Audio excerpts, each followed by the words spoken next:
All right, let's jump right in. We usually think of trust as, well, a feeling, right? Something soft and kind of hard to pin down. But what if we started treating it like a critical piece of our operational infrastructure? Just like our supply chain or our software stack. That's what this is all about, shifting our view of trust from a vague ideal to a real, measurable performance asset.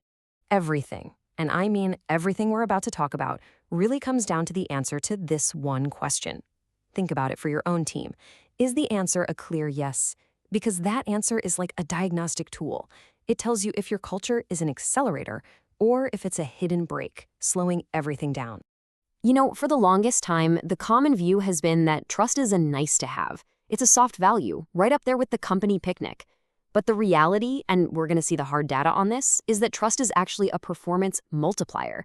It's a hard-edged asset that has a direct impact on everything from your productivity to your ability to innovate. So, when we use the word trust in a business setting, what are we really talking about? It's not about blind faith or just liking your coworkers. No, it really boils down to a very specific, well-researched concept: psychological safety. This is the absolute heart of it. Psychological safety is that shared feeling in the room that you can stick your neck out. You can say, hey, I made a mistake, or I'm concerned about this project, and you know it's not going to be a career-ending move. If you don't have that safety, what happens? Crucial information gets buried. And that is a direct threat to making good decisions. So here's the big reframe. Trust isn't about feelings. It's about the quality and speed of information moving through your organization. Think of it like a pipeline. High trust means you have a high-velocity flow of clean, honest information. Low trust? That pipeline gets clogged. The flow becomes slow, filtered, and messy. And the business case for getting this right is, well, it's just staggering. Check this out. Research from the Harvard Business Review found that employees in companies with high trust report 74% less stress. Now just imagine the impact that has, not just on people's well-being, but on their ability to focus and think clearly at work. And it doesn't stop there. That same study found they are also 50% more productive. And that just makes sense, doesn't it? When people aren't wasting half their brain power on watching their backs or trying to navigate political minefields, all of that energy can go straight into doing great work. And maybe the most important number of all, they are a massive 76% more engaged. And that's the real difference maker, isn't it? That's the difference between an employee who's just punching the clock and one who's actively looking for ways to make the whole organization better. Okay, now, the flip side of this is just as important to understand. The cost of low trust is rarely a big, sudden explosion. It's more like a slow leak, a quiet corrosion of performance that happens over time, a gradual failure. These right here are the warning signs, and I bet some of these feel familiar. Have you ever been in a meeting where everyone nods and agrees, but the real conversation, the one with all the disagreement, happens on Slack or in the hallway afterward? That's what this looks like.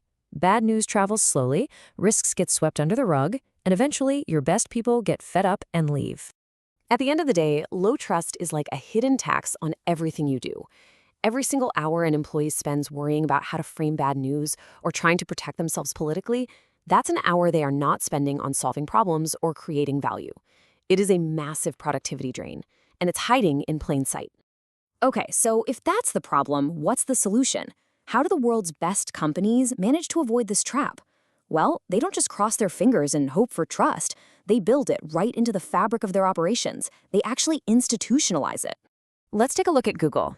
They launched this massive, multi-year study they called Project Aristotle, basically to figure out the secret sauce. What was it that separated their absolute highest-performing teams from all the rest?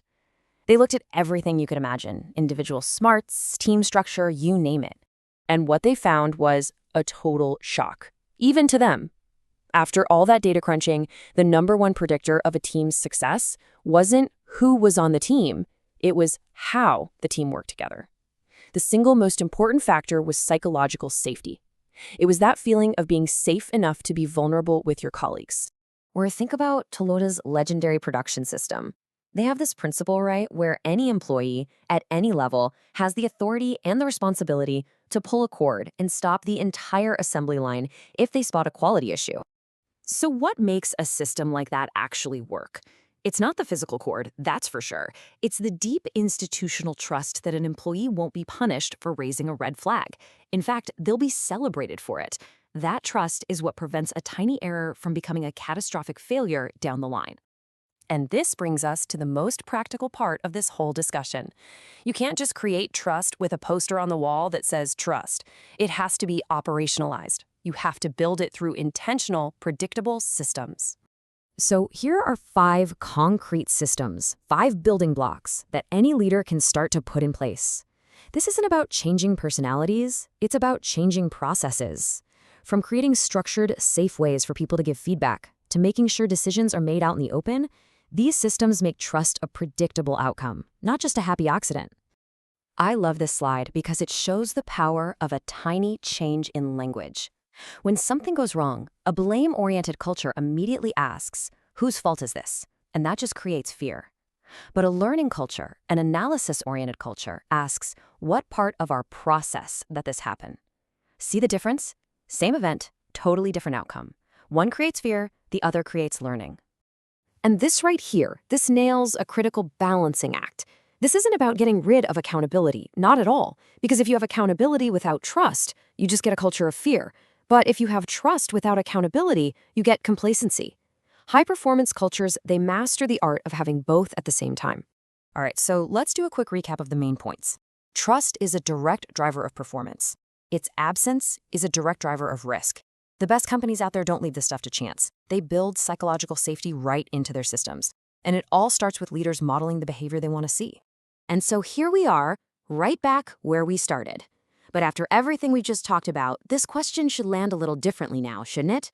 It's no longer a soft, fuzzy cultural question. It is a hard-nosed operational one with millions of dollars and maybe even your company's future riding on the answer. Because at the end of the day, trust isn't optional. It's not a nice to have. It is the foundational infrastructure that all high-performance work is built on. If your people feel safe telling the truth, performance compounds. If they don't, you can be sure that hidden costs are adding up every single day.